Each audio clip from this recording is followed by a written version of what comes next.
अस्सलामुअलैकुम एंड अस्सलामुअलैकुम। वेलकम कहते हैं आपको प्रोग्राम स्पोर्ट्स डायरी में, और बड़ा रोमांचक एक जबरदस्त किस्म का पैनल एक बार फिर आपकी खिदमत में हाजिर है। और आप लोगों का जो सोशल मीडिया इंटरेक्शन है, जिस तरह आप लोग हमें देख रहे हैं, वो बता रहे हैं जी कि आप लोग कितना पसंद कर रहे हैं हमारी इस ट्रांसमिशन को। और ये क्यों ना करें, क्योंकि बैक एंड पे भी बड़ी मेहनत जारी है जो आप तक ये ट्रांसमिशन पहुंचाई जाती है। और जो हमारे पैनलिस्ट हैं वो एक से बढ़कर एक है। लाखों में केक, मतलब केकों में लाख, मेरा मतलब एकों में लाख, मतलब लाखों में एक है। सॉरी, मैं स्लिप ऑफ टंग हो गया। तो हमारे साथ मौजूद हैं सबसे पहले, आज बड़ी स्पोर्टी शर्ट पहनी हुई है, स्पोर्ट्स से लगाव रखते हैं, बहुत अरसे से मैदानों में मौजूद हैं, लेकिन हमारे दिलों में भी मौजूद हैं, क्रिकेट के नवाब नवाब भाई क्लैपिंग। अस्सलाम वालेकुम। वालेकुम सलाम जी। उसके साथ हमारे साथ मौजूद हैं जो कि खामखाई हर चीज पे अकड़ जाते हैं, कभी कभी मुस्कुराते हैं, लेकिन कभी कभी बड़े सख्त टीचर हैं, कुछ सुनना भी मारने की एबिलिटी रखते हैं। हमारे साथ मौजूद हैं the ever serious, the ever angry के आसिफ क्लैपिंग। ओ भाई, एवर एंग्री। अब हंसते हैं। अच्छा, कुछ सुनना मारने की सलाहियत रखते हैं, इसलिए अमर मुझसे दूर बैठे। ये अच्छा था वैसे। फैंटास्टिक फोर की तरह को सुनना लंबा नहीं हो जाता। हमारे साथ इसके साथ मौजूद है, क्रिकेट पे सलीक बात करते हैं, सटीक बात करते हैं, फटीक को दूर भगाते हैं, ज्यादा बात करते हैं, कम खाते हैं। हमारे साथ मौजूद हैं महफिल सलीम अहमद सलीम। खाते कम नहीं है, खाते भी ज्यादा ही। मैं तो उसने जन का मामला था यहाँ पे। उसके साथ जो हमारे साथ मौजूद ये है पैगाम, ये उन्होंने कहा कि खाते से ना ये पैगाम जहां पहुंचाना था वहां पहुंच गया। कढ़ाई, कतलम्मा, निहारी, पावे, हरीसा और ये सारी चीजें ऑर्डर कर दो, 6 देगा।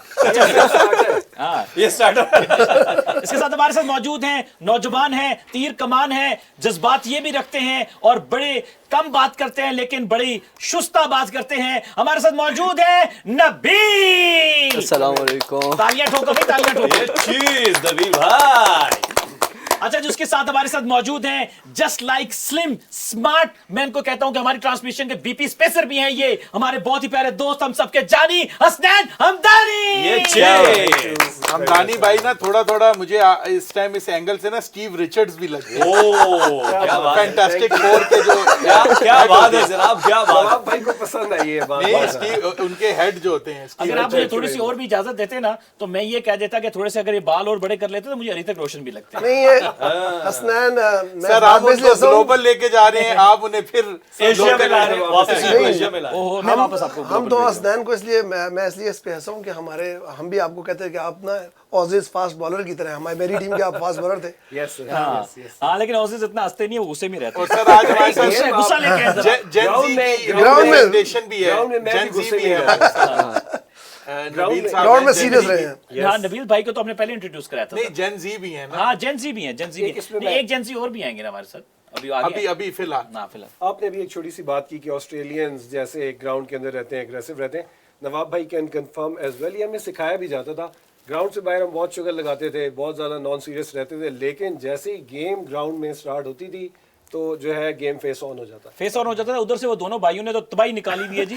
और ये दोनों बहुत सीरियस हो गए, बहुत सीरियस हैं जी। और ये दपिंदर सिंह आयरी ये पिक हुए, इस्लामाबाद यूनाइटेड ने इनको पिक किया। Very second nice. Ever Nepali player to play the PSL. First Sandeep Lamichhane थे लाहौर कलंदर्स के लिए, और यहाँ पर दपिंदर सिंह आयरी को पिक किया इस्लामाबाद यूनाइटेड ने। इस पे मैं बात करना चाहूंगा और आपके कॉमेंट्स लेना चाहूंगा। नवाब साहब, ये मुझे बताइए, आपको क्या लगता है कि क्या वो इनकी क्वालिटी देखी होगी इस्लामाबाद यूनाइटेड ने? क्या वो नॉक देखा है जो पिछले लास्ट मैच मेरे ख्याल से इन्होंने बहुत एक्सेप्शनल परफॉर्मेंस दी है। बैटिंग भी बहुत आला की इन्होंने, और साथ इन्होंने बॉलिंग भी बहुत जबरदस्त की थी। मेरे ख्याल से 2 या 3 आउट किए थे, तो मेरे ख्याल से वो बड़ा टाइमली उन्होंने परफॉर्म कर दिया, तो अच्छा हो गया। चलें, अच्छा, इस्लामाबाद यूनाइटेड ने आसिफ इनको पिक किया, ये कौन से जो है फुलग्राम में रहते हैं, क्या वजह हो सकती है कि इनको पिक करने की? क्या ऐसा स्किल देखा होगा इस्लामाबाद ने? क्योंकि आपने फुलग्राम की बात की है, तो जाहिर है फुलग्राम में तो खेती बाड़ी हो रही होती है, मलपुर वो तो भी नहीं देखा होगा ना। उन्होंने क्रिकेट ही देख के उनको पिक किया ना, उनकी ऑलराउंड परफॉर्मेंसेस। जी, जी, जी। सो इस्लामाबाद यूनाइटेड की जब हम बात करते हैं तो उनकी पिक्स बड़ी चीकी होती हैं, और हम देखते हैं कि बाकी जो ये टीम्स चीकी हैं, क्या है, थोड़ा एक्सप्लेन भी करें ना। चीकी चीकी इस तरह होती है कि बाकी जो टीम्स हैं शायद वो बड़े बड़े नामों के पीछे भाग रही होती हैं।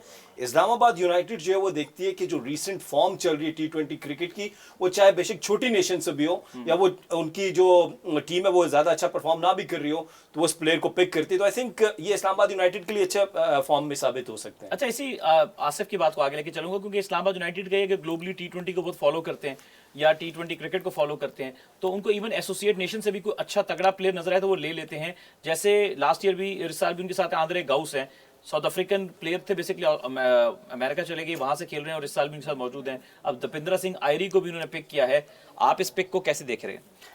मेरे ख्याल से अगर आप देखें ना तो जिसे आप कहते हैं ना बेस बॉल स्टाइल, तो पीएसएल का जो बेस बॉल जो है स्टाइल ना, वो स्टाइल है इस्लामाबाद यूनाइटेड का। वो उनका जो खेलने का अंदाज है क्वाइट एग्रेसिव है और वो इसी तरह के प्लेयर, जिस तरह आसिफ भाई ने कहा कि उभरते हुए सितारों को वो लेते हैं, नॉर्मली बिग नामों के पीछे नहीं जाते और अपनी जो उनका एक बजट होता है उसको बड़ा स्मार्टली प्ले करते हैं। तो वो इस बार भी उन्होंने कुछ ऐसा ही किया है और मोस्ट कंसिस्टेंट अगर मैं कहूँ कोई फ्रेंचाइज अगर परफॉर्म कर रही है जब से पीएसएल स्टार्ट हुआ है तो वो इस्लामाबाद यूनाइटेड। अच्छा, इसमें एक इंफॉर्मेशन मुझे अपने देखने वालों के साथ शेयर करनी है। व्यूअर्स, आप हमारी जो डिस्कशन है पैनलिस्ट की उसका तो आप मजा ले ही रहे हैं, एंजॉय कर रहे होंगे, लेकिन साथ में हम आपके लिए डेडिकेटेड स्कोर कार्ड भी चला रहे हैं स्क्रीन के ऊपर जो आप देख रहे हैं, और बॉल बाय बॉल ये स्कोर कार्ड चल रहा है, फास्टेस्ट स्कोर कार्ड चल रहा है, अप टू डेट चल रहा है। सो आप सारी इंफॉर्मेशन, ये this is not only a discussion based transmission, इसमें आपको बॉल बाय बॉल अपडेट भी मिल रही है मैच की, आपको सिनेरियो डिस्कशन भी पैनल से मिल रही है, आपको गर्मा गर्म बहस भी देखने को मिलती है, आपको एक हंसी मजाक भी देखने को मिलता है, कुछ क्रिकेट में संजीदा बात भी देखने को मिलती है, कुछ जेन जी की बातें भी, दिल की बातें भी देखने को मिलती हैं। तो ये है, कहते हैं कि तमाम तर जो फ्लेवर्स हैं वो आपको इस ट्रांसमिशन में देखने को मिल रहे हैं। जेन जी की बात की तो हमारे साथ नौजवान नबील भी मौजूद है। नबील, हाँ, और हम सब की जो हम देखिए ना, आपने देखा होगा कि हमारे इस्लामाबाद यूनाइटेड के भी कोच थे ऑस्ट्रेलिया के, अपने ज़माने के बड़े बैट प्लेयर थे, डीन जोन्स। वो अपने साथ एक डायरी कैरी करते थे। जब वो इस्लामाबाद यूनाइटेड में थे वो रेड डायरी थी, जब वो कराची किंग्स में गए तो वो ब्लू हो गई। अब इस दुनिया में नहीं, लेकिन it's a very big name. तो इस तरह से हर किसी की अपनी अपनी एक डायरी है और अपनी डायरी से अपने अपने नोट निकाल के जो है ना, या अपने जहन के हिसाब से एनालिसिस करता है। ये सब डायरीज मिल के बनती है एक स्पोर्ट्स डायरी। सो गो टुवर्ड्स एक, अगर आप मुझे इजाजत दें तो आपने डीन जोन्स के नाम लिया जी। मेरा उनके साथ इंटरेक्शन हुआ दुबई क्रिकेट स्टेडियम में जब वो इस्लामाबाद यूनाइटेड के कोच थे, और आपको पता है आसिफ अली की जो परफॉर्मेंसेस थी उनमें अनसर्टेनिटी रहती थी।